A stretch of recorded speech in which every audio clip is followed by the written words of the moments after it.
Hello, bonsoir. Je suis désolée, j'ai eu un petit problème technique, donc je vais la refaire. Hello, bonsoir. C'est Sandrine. Je suis avec vous pour les prochaines 20 minutes environ.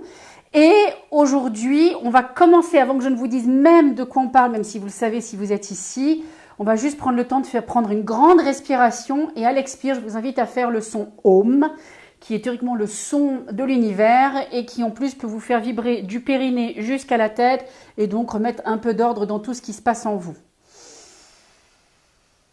Et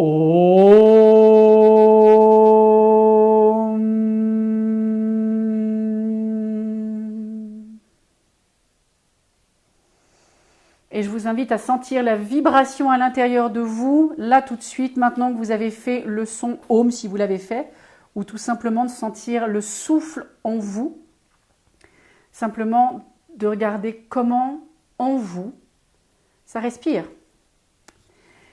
Aujourd'hui, et je remercie Madame C pour nous avoir proposé ça, je ne vais pas dire le nom parce que je n'ai pas eu l'autorisation, c'était quand tout est trop, le boulot, les enfants, le couple, le confinement, les courses, le stress de tout le monde, les news, quand tout est trop, comment est-ce qu'on gère ça? La première chose à comprendre, c'est que quand tout est trop, ben c'est trop, on est submergé.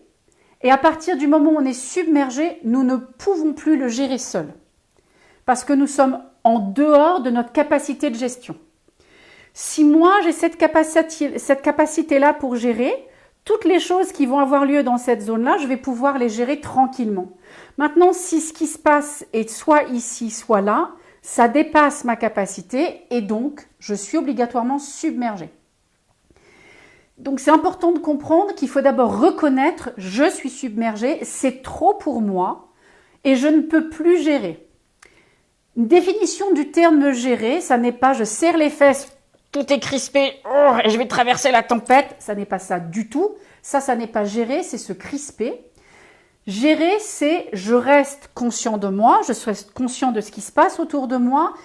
Et certes, ça demande un certain effort, mais je ne suis pas dans une crispation et une contraction intérieure. Juste, je gère ce qui se présente. Donc, si c'est trop pour moi, je ne suis plus dans cette capacité de gérer, comme je l'expliquais. Et donc, la première chose que l'on doit faire, c'est de le reconnaître. Je ne suis plus en capacité de gérer seul, je n'y arrive plus. Et la bonne nouvelle, c'est que nous, les adultes, on a le droit de ne pas savoir, on a le droit de ne pas y arriver, on a le droit de ne plus avoir de solution et on a le droit d'être submergé, que ça soit trop pour nous. Parce que très souvent, nous avons tendance à nous dire que nous, en tant qu'adultes, on doit savoir faire, donc on se force à aller de l'avant, on se force à essayer de trouver des solutions et en fait, on s'épuise complètement puisque, à partir du moment où je force sur mes ressources, je prends de l'énergie dont j'aurais besoin pour quelque chose peut-être de plus créatif, de plus joyeux, de plus fun, de plus tout ça. Je suis désolée, je bouge mon horloge, juste parce que je vous ai promis que c'était 20 minutes. Donc ça, c'est vraiment important à comprendre. Donc d'abord, on le reconnaît. Pour le reconnaître, on peut se le dire, on peut le dire à quelqu'un, on peut l'écrire sur un morceau de papier. Maintenant qu'on l'a reconnu, ça nous a potentiellement amené du calme parce qu'on n'est plus en train de se battre contre soi-même. Il nous faut quand même de l'aide. Et l'aide, il va falloir qu'on aille la trouver à l'extérieur. Donc, quelles sont les personnes, la personne ou les personnes que vous allez pouvoir contacter à un moment en disant « Écoute, c'est trop, je craque, il y a trop de choses, je n'en peux plus, j'ai besoin de soutien. » Donc, l'invitation, c'est de faire une liste assez courte de gens en qui vous avez entièrement confiance, c'est-à-dire des gens qui vous ont soutenu dans les moments où vous alliez bien, et qui vous ont soutenu dans les moments où vous alliez moins bien. Parce que ce n'est pas du tout le moment actuellement d'aller chercher des gens qui ne vous font pas de bien.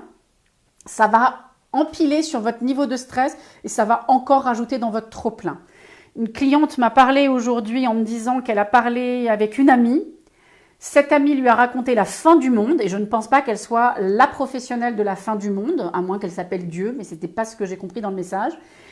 Et cette personne lui a raconté que ça allait être la fin du monde, la catastrophe, lui a raconté tout un tas de choses. Ma cliente ne va pas bien de ce fait, et parce que cette amie n'est pas la bonne personne à qui parler, tout simplement.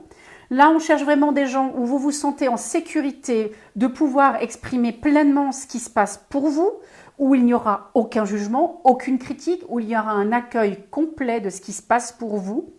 Et quelqu'un qui, comme je disais tout à l'heure, vous accueille avec et les bonnes choses et les mauvaises choses pour vous. Donc, prenez un morceau de papier, ça n'a pas besoin d'être un grand morceau de papier, notez le nom de ces gens et quand vous sentez que c'est trop, que vous ne gérez plus et que vous l'avez bien reconnu, c'est l'occasion d'aller contacter ces gens, d'aller les appeler.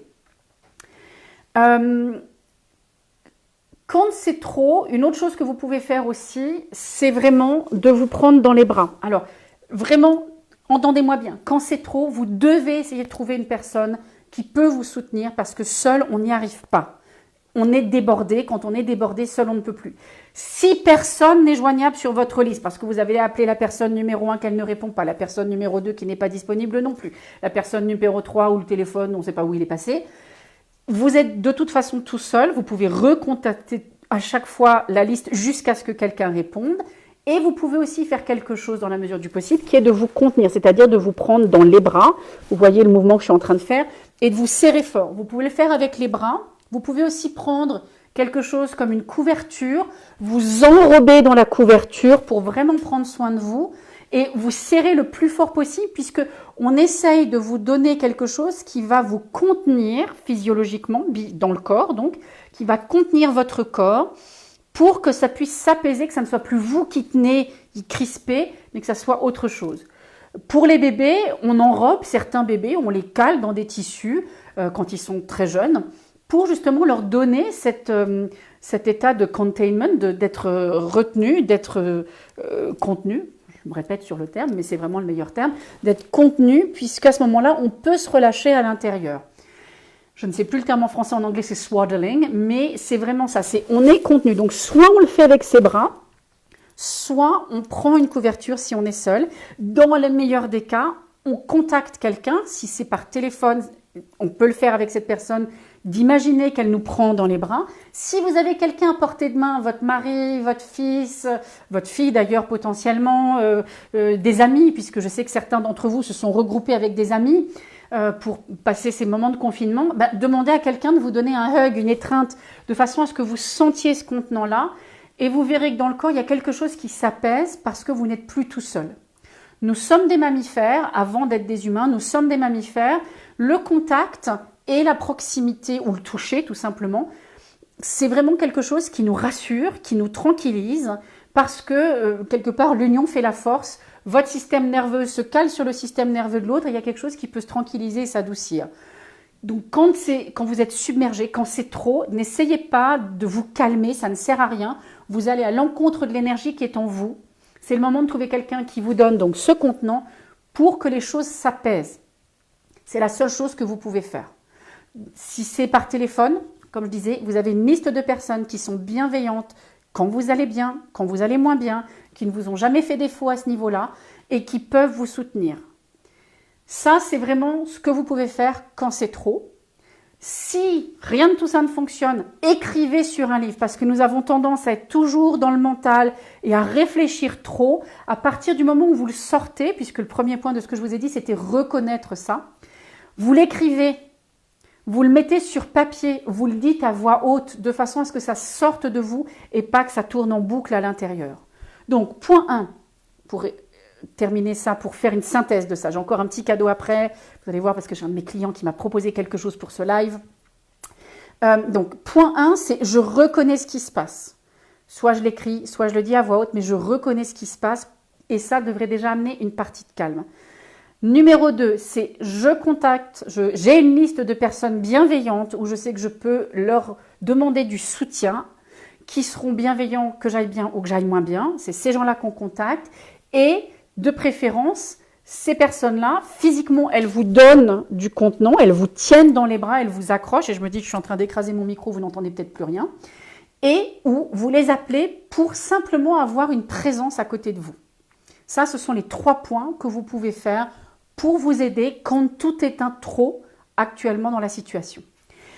Maintenant, j'ai promis aussi quelque chose à un de mes clients et je regarde ce que j'ai écrit, c'est-à-dire un de mes clients, Raphaël pour le nommer. J'ai le droit de le nommer, il m'a dit que j'avais le droit.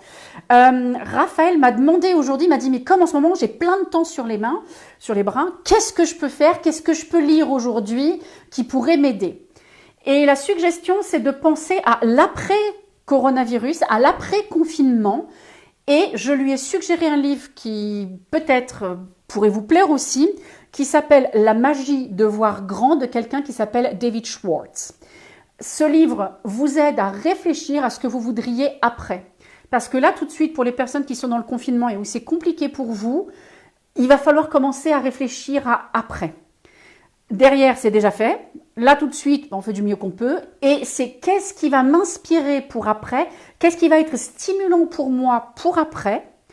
Pour que je commence déjà à me mobiliser aujourd'hui pour aller bien, pour me tirer de l'avant vers cette vision de dans 1 mois, 2 mois, 3 mois, je ne sais pas combien de temps on va être en quarantaine, 2 semaines peut-être uniquement. C'est qu'est-ce qui va m'inspirer pour le futur et qui va me mettre en mouvement maintenant. Nous avons tous un peu plus de temps aujourd'hui, parce que soit en télétravail, soit pas du tout de travail d'ailleurs, ou moins de travail. Donc ce livre, La magie de voir grand de David Schwartz, S-C-H-W-A-R-T-Z, je vous l'écrirai dans la description du live, qui peut être un livre super sympa pour vous stimuler dans la créativité, pour savoir ce que vous voulez par la suite. Je suis bien dans les temps, je suis très contente, il est 7h12, donc on va clôturer cette session. Je vais vous inviter pour le faire qu'on trouve votre ancrage. Et donc je vais vous inviter à bien vous poser dans votre siège avant qu'il ne se passe quoi que ce soit. Donc moi je me regarde d'ailleurs un petit peu, j'ai un peu plus de place comme ça. Et quand vous êtes bien installé dans votre siège, vous allez sentir vos pieds qui viennent se poser sur le sol et pareil, votre fessier qui vient se poser sur le siège. Si vous avez un dossier, votre dos qui se met en confiance dans le dossier. Donc on prend juste le temps de ça. Les pieds au sol, le fessier sur le siège et le dos dans un dossier si vous en avez un. Moi, j'aime pas les dossiers derrière moi, donc je me tiens droite souvent. J'ai un tabouret. On prend juste ce temps-là.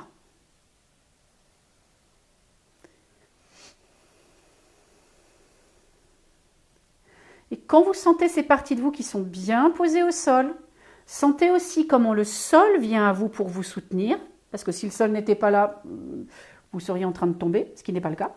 Donc sentez le sol qui vient vous soutenir, sentez le siège qui soutient vos fessiers et le dossier qui vient juste vous tenir le dos.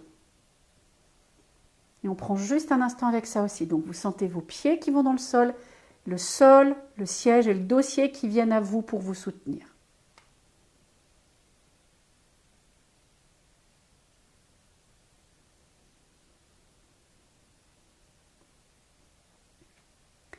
Et regardez comment de sentir votre appui sur le sol, sur le siège, comment ça vient soutenir l'entièreté de votre corps, des pieds jusqu'à la tête. Sentez ça, comme si le sol vient vous soutenir en remontant graduellement jusqu'en haut de la colonne vertébrale et jusqu'à la tête.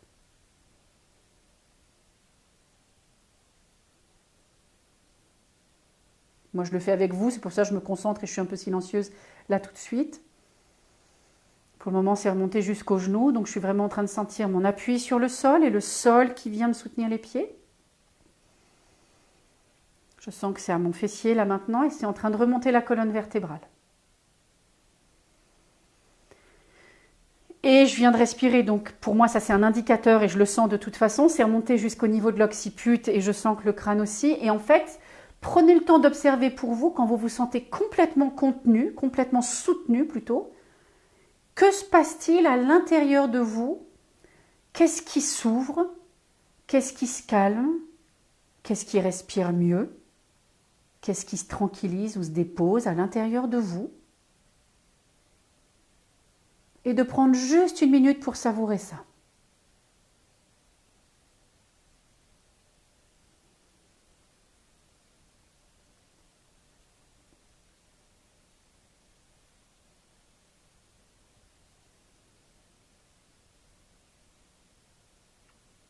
Et de cet endroit où c'est plus calme en vous, c'est ce que je vous souhaite en tout cas, on va reprendre une dernière grande respiration.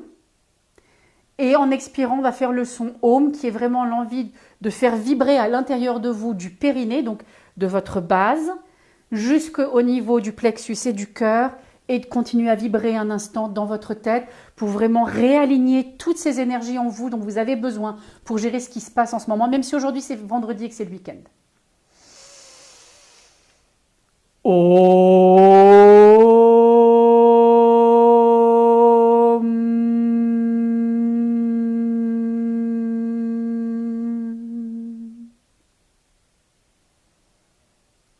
Et prenez un instant une fois de plus pour sentir la vibration qui est en vous.